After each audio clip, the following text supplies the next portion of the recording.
Hello class 6 student. बच्चों, पिछले video में हमने चैप्टर 3 और पोएम को कंप्लीट कर लिया था। इस चैप्टर में हम चैप्टर 4 पढ़ेंगे, योग का महत्व। योग के बारे में जानेंगे और समझेंगे। बच्चों, ये पार्ट जो है इसमें योग के बारे में बताया गया है कि योग करने से शरीर किस प्रकार से स्वस्थ रहता है। आप लोग भी योग करते होंगे, नहीं करते हैं तो करना चाहिए। योग करने से शरीर के साथ साथ मस्तिष्क भी स्वस्थ रहता है और दूसरे शब्दों में कहें तो हमारे शारीरिक, मानसिक, बौद्धिक और आत्मिक विकास के लिए भी योग बहुत ही आवश्यक है। योगासन बहुत ही आवश्यक है और हमें सभी को योगासन ज़रूर करना चाहिए। इस पार्ट में आप योगासन संबंधी विभिन्न जानकारियों से अवगत हो पाएंगे, है ना। और इससे क्या क्या लाभ होते हैं योग करने से, वो भी आप इस पार्ट में पढ़ेंगे और समझेंगे। क्या आप खेल खेलते हैं? ज़रूर खेलते होंगे, सभी खेलते हैं ना खेल। आप कौन कौन से खेल खेलते हैं? क्या आप कभी मैदान में जाकर खेल खेलते हैं? प्लेग्राउंड में बाहर जाकर खेलते हैं कभी? हम कोई खेल क्यों खेलते हैं? खेल से होने वाले कोई 3 लाभ बताइए। इस क्वेश्चन का आंसर आप स्वयं देंगे, खुद सोचिए और अपने घर में सभी को बताइए। ओके, तो चलिए शुरू करते हैं। आओ पढ़ें। बच्चों, क्या आप जानते हैं कि आपको पता है कि सभी जानवर हमें विभिन्न योगासन की जानकारी देते हैं, है ना। आपने शेर, बिल्ली, सांप, तितली, ऊंट इन सबको देखा है। ये किस प्रकार से ये हमें योगासन की जानकारी देते हैं। जैसे ऊंट को ले लीजिए, ऊंट के नाम पर उष्ट्रासन है, एक योगासन, है ना। इस आसन को करने से आप अपने शरीर को लंबा और लचीला बना सकते हैं, है ना। अब सांप को ले लीजिए। सांप के नाम पर भी एक वो आसन है जिसको अपन क्या बोलते हैं, भुजंगासन बोलते हैं ना। और ये भुजंगासन करने से क्या होता है कि शरीर जो है वो सांप की तरफ फुर्तीला और लचीला बन सकता है ना। जैसे तितली है, तितली के अलावा कुत्ता है और सिंह है ना। आपने शेर को देखा है, जब शेर दहाड़ता है तो अपने पिछले दोनों पैरों को ज़मीन पर टिकाकर आगे के दोनों पैरों पर खड़ा होकर दहाड़ता है ना। जब शेर दहाड़ता है ना तो अपने दोनों पैर, पीछे के जो दोनों पैर है उनको ज़मीन पर टिका देता है और आगे के जो दोनों पैर होते हैं उन पर खड़ा हो जाता है और फिर दहाड़ता है और डराने के लिए अपनी जीभ बाहर निकालता है। इस तरीके से अपन जिस तरीके से वो करता है ना, इस तरीके से अपन प्रैक्टिस करेंगे ना, तो इसको अपन क्या कहते हैं, सिंह आसन। सिंह आसन, इस आसन को कहेंगे सिंह आसन। इस आकृति में अगर अपन खड़े होकर प्रैक्टिस करते हैं तो ये सिंहासन कहलाता है, ठीक है। और जब सांप अपना फन फैलाता है तो उसका पूरा शरीर पीछे और मुंह वाला जो हिस्सा ऊपर की ओर हो जाता है ना। तो इस आसन को भुजंगासन कहते हैं और इस भुजंगासन का नाम ही सांप के ऊपर ही है रखा गया है, भुजंगासन, है ना। अपना फन फैलाता है और पूरा शरीर पीछे और मुंह वाला जो हिस्सा है उसको ऊपर की तरफ उठाता है वो। और इस आसन को अपन क्या कहते हैं, भुजंगासन, ठीक। कुत्ता क्या करता है, कुत्ता जब सुस्ताता है ना तो वो अपने आगे के जो दोनों पैर है, पैरों को आगे करके पूरा शरीर पीछे की तरफ खींचता है और फिर ऊपर उठा लेता है। इसे अधोमुख श्वानासन कहते हैं, अधोमुख श्वानासन, है ना। इसी प्रकार तितली के पंख फड़फड़ाने के आधार पर इस योग को किया जाता है। जैसे पैरों के दोनों तलवों को मिलाकर पंख के आकार का जब बनाया जाता है ना, तो और फिर उनको हिलाते हैं अपन, तो इस आसन को अपन बदाकोनासन कहते हैं या तितली आसन भी कहते हैं, ठीक। मतलब जब तितली फड़फड़ाती है तो क्या करती है, दोनों पैरों के तलवों को मिलाकर पंख के आकार का अपन जब बना लेते हैं, है ना, अपने पैरों को, तो और फिर जब उन दोनों को अपन हिलाते हैं तो ऐसा लगता है कि जैसे वो तितली फड़फड़ा रही है ना, तितली फड़फड़ाने की कोशिश कर रही है। तो ऐसी स्थिति को अपन क्या कहते हैं, तितली आसन।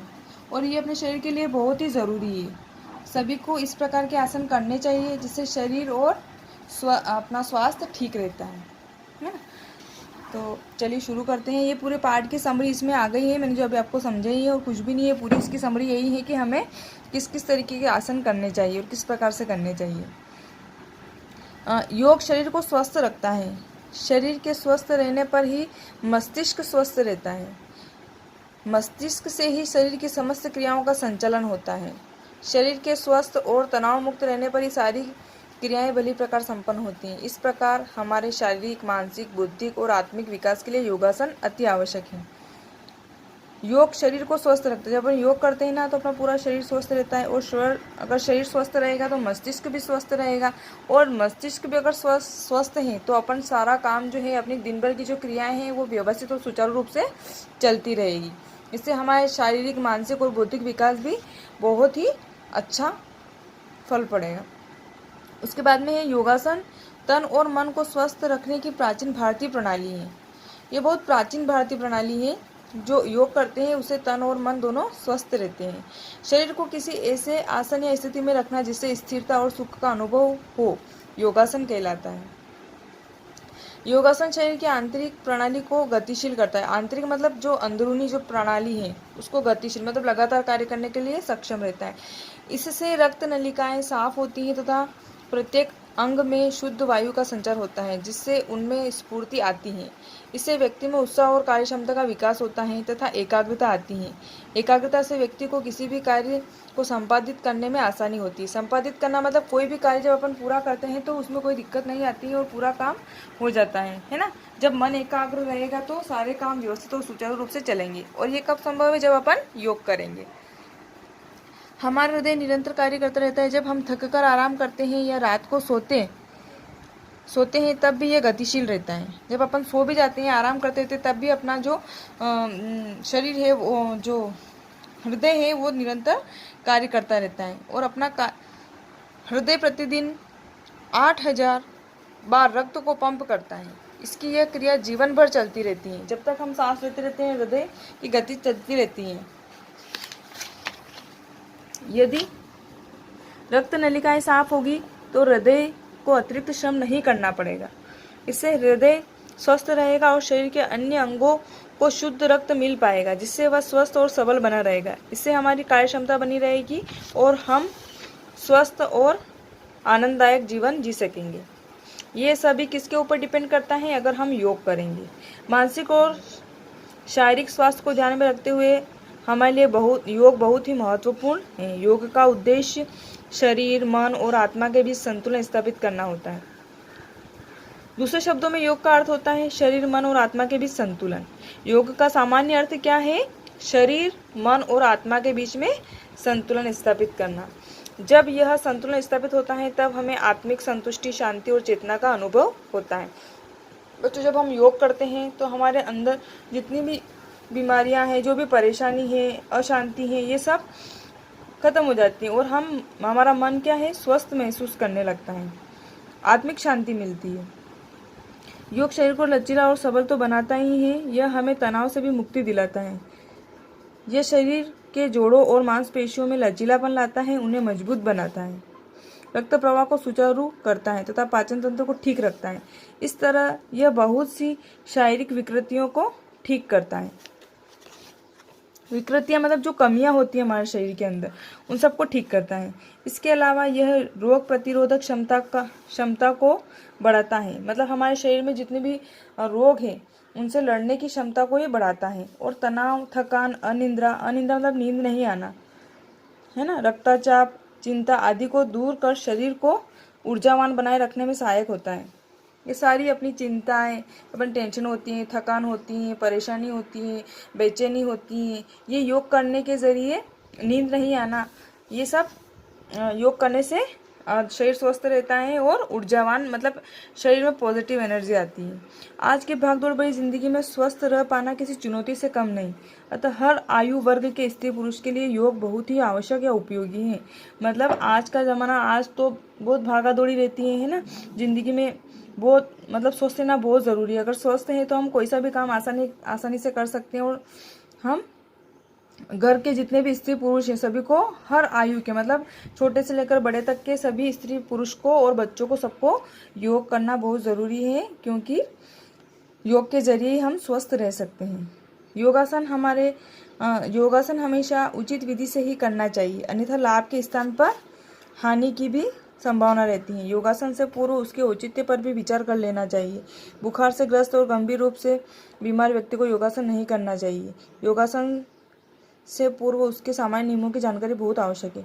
बच्चों, हम योग करने के लिए तो अपन सोचते हैं कि योग करना चाहिए, बहुत ज़रूरी है तो हमें करना चाहिए, इससे अपन स्वस्थ रहते हैं, लेकिन इसके भी कुछ नियम होते हैं, इसके भी कुछ ऐसे जो बीमार व्यक्ति हैं उसको योग नहीं करना चाहिए। इसके कुछ सामान्य नियम होते हैं, उनको हमें ध्यान में रखकर उसी प्रकार से योग करना चाहिए जिस प्रकार से हम कर सकते हैं। ठीक। प्रातःकाल, इसके सामान्य नियम के बारे में अपन पढ़ते हैं। क्या है इसके सामान्य नियम, किस प्रकार से योग करना चाहिए, वो इसमें दिया गया है। प्रातःकाल शौच आदि से निवृत्त होने के बाद ही योगासन करना चाहिए। मतलब सुबह सुबह शौच आदि से सारी जो सुबह की क्रियाएं समाप्त होने के बाद ही हमें योग करना स्टार्ट होना चाहिए। उसके बाद में सायंकाल को खाली पेट ही योगासन करना चाहिए। मतलब जब हम योग करते हैं तो पेट हमारा भरा हुआ नहीं होना चाहिए। शांत, स्वच्छ और खुली जगह पर ही योगासन करना चाहिए। जहाँ तक हो हमें खुले स्थान पर योग करना चाहिए और बिल्कुल शांति हो उस स्थान पर, शोर शराबे वाले स्थान पर नहीं करना चाहिए। स्वच्छ साफ सुथरी जगह होनी चाहिए और खुली जगह होनी चाहिए। जहाँ तक संभव हो जगह खुली हुई होनी चाहिए। उसके बाद में हल्के और ढीले वस्त्र पहनकर ही योगासन करना चाहिए। योगासन करते समय किसी से बातचीत नहीं करना चाहिए, बीच में बोलना नहीं चाहिए, है ना। योगासन करते समय मन को प्रसन्न, एकाग्र और स्थिर रखना चाहिए। ऐसा नहीं कि हम योग कर रहे हैं तो इधर उधर देख रहे हैं, बोल रहे हैं, बातें कर रहे हैं, है ना, ध्यान कहीं और है। मन बिल्कुल एकाग्र होना चाहिए। ठीक, जिस काम को अपन कर रहे हैं हमारा ध्यान पूरा उसी पे होना चाहिए। आरंभ में सरल योगासन करना चाहिए। जब स्टार्टिंग में अपन योग स्टार्ट करते हैं तो हमें सबसे पहले छोटे छोटे और जो सरल है, जो इजी है, वो आसन ही शुरू करना चाहिए। उसके बाद धीरे धीरे हमें कठिन वाले आसन करने चाहिए जो हम नहीं कर पा रहे, उसके लिए कोशिश करना चाहिए। लेकिन स्टार्टिंग में हमें जो सरल है वही आसन करना चाहिए जिसे हम आसानी से कर पाएँ। योगासन करने वालों को हल्का सुपाच्य और पौष्टिक भोजन करना चाहिए, है ना। ज़्यादा हैवी खाना नहीं खाना चाहिए। योगासन करने के बाद आधे घंटे तक कुछ भी खाना या पीना नहीं चाहिए। जब अपन योग करते हैं तो एक्सरसाइज के बाद हमें आधे घंटे तक कुछ भी नहीं खाना है और पानी भी नहीं पीना चाहिए। योग और इससे होने वाले लाभों से विश्व को अवगत कराने हेतु प्रधानमंत्री नरेंद्र मोदी ने संयुक्त राष्ट्र महासभा को 21 जून को अंतर्राष्ट्रीय योग दिवस मनाने का सुझाव दिया था। क्या आप जानते हैं प्रधानमंत्री नरेंद्र मोदी ने क्या सुझाव दिया था? 21 जून को अंतर्राष्ट्रीय योग दिवस मनाने का, है ना। उसके बाद में है जिससे सभी लोग योग का महत्व समझे और उसका लाभ उठा सके। योग एक प्राचीन भारतीय परंपरा है जिसका सृजन भारत में हुआ था। इसका सृजन भी भारत में हुआ था, नोट करना है ये बात, है ना। योग एक प्राचीन भारतीय परंपरा है जिसका सृजन भारत में ही हुआ था, पतंजलि। भारत में आज भी योगी इसी कला के निरंतर अभ्यास से स्वस्थ रहकर ध्यान करते हैं। हमारे दिन प्रतिदिन के जीवन में योग से होने वाले लाभों को देखते हुए संयुक्त राष्ट्र महासभा ने 21 जून को अंतर्राष्ट्रीय योग दिवस के रूप में घोषित किया है। 21 जून को अंतर्राष्ट्रीय योग दिवस मनाया जाता है ना। प्रत्येक वर्ष 21 जून को अंतर्राष्ट्रीय योग दिवस मनाया जाता है। यह दिन वर्ष का सबसे लंबा दिन होता है। क्या आप जानते हैं कि 21 जून वर्ष का सबसे लंबा दिन होता है? पहली बार यह दिवस 21 जून 2015 को मनाया गया था। पहली बार कब मनाया गया था? 21 जून 2015 को। ठीक, इसकी पहल भारत के प्रधानमंत्री नरेंद्र मोदी ने 27 सितंबर 2014 को की थी। 21 जून वर्ष का सबसे लंबा दिन होता है। क्या आपको पता है कि वर्ष का सबसे छोटा दिन कौन सा होता है? जानकारी प्राप्त कीजिए और घर में सभी को बताइए। आज की आवश्यकता को देखते हुए सभी के लिए योग शिक्षा की बहुत ज़रूरत है। संसार का सबसे बड़ा सुख स्वस्थ शरीर ही है। यदि आपका शरीर स्वस्थ है तो संसार का सबसे बड़ा धन आपके पास है। एक स्वस्थ व्यक्ति ही देश और समाज का हित कर सकता है। तो बच्चों, आपको समझ में आ गया होगा पूरा चैप्टर। इस चैप्टर में कुछ भी नहीं है, कुल मिला के बात यह है कि आपको योग करना चाहिए जिससे आप स्वस्थ रह सकते हैं, है ना। और स्वस्थ शरीर, अगर आप, संसार का सबसे बड़ा सुख ही यही है कि स्वस्थ शरीर। अगर आपका शरीर स्वस्थ है तो आप संसार का मतलब कोई भी काम आप कर सकते हैं, देश और समाज के लिए आप हित कर सकते हैं। लेकिन जब आपका शरीर स्वस्थ नहीं रहेगा तो आप चाहकर भी कुछ नहीं कर पाए, नहीं कर पाएंगे। इसलिए सभी को योग करते रहना चाहिए। कोई सा भी आयु वर्ग या महिला, स्त्री, पुरुष, सभी को, बच्चों को योग करना बहुत ही कंपलसरी है। ओके, अभी मैं आपको इसका PDF सेंड कर रही हूँ क्वेश्चन आंसर का, तो आप अपनी फेयर कॉपी में लिख लीजिएगा। ओके, उसके बाद इसकी एक्सरसाइज अपन नेक्स्ट वीडियो में देखेंगे। Thank you, have a nice day.